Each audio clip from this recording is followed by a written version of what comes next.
আল্লাহর এই জমিনে হিন্দুদের সবচেয়ে বড় উৎসব এবং শিরকের সবচেয়ে বড় আয়োজন এটা যখন অনুষ্ঠিত হয়, এটার আগে এবং চলাকালীন অবস্থায় তখন সোশ্যাল মিডিয়াতে এক শ্রেণীর লোকেরা তাদের আইডি থেকে পোস্ট করে ধর্ম যার যার, উৎসব সবার। সবচেয়ে আশ্চর্য লাগার বিষয় হলো, বিষয়টা যেহেতু ধর্মীয়, তাহলে ধর্ম বিষয়ে ব্যাখ্যা দেবে যুগের উলামায়ে কেরাম।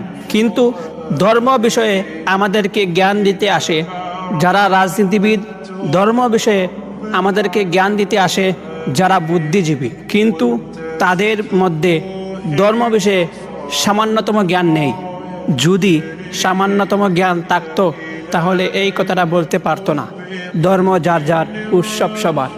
আর এটা হলো সবচেয়ে আশ্চর্য লাগার বিষয়, কোনো একজন মুসলমান হিন্দুদের দুর্গাপূজায় কোনোভাবে অংশগ্রহণ করতে পারবে কি না, এটার সিদ্ধান্ত, এটার ব্যাখ্যা দেবে যুগের উলামায়ে কেরাম, যুগের আলেম উলামা এবং হুজুরগণ।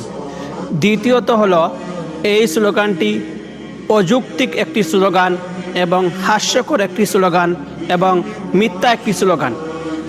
এই স্লোগানটি যদি যৌক্তিক হতো তাহলে তো মুসলমানদের দুনো ঈদের সময় অথবা কোনো উৎসবের সময় হিন্দুদেরকে বলা হতো, তাদেরকে আহ্বান করা হতো, আসো তোমরা আমাদের দুনো ঈদে অংশগ্রহণ করো এবং গরুর গোশত খাও। কিন্তু তখন তারা করবে না, তখন তারা এই স্লোগান দেবে না।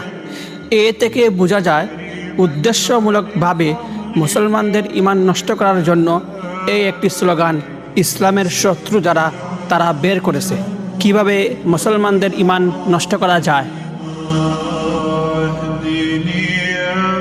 خالق السبع الشيء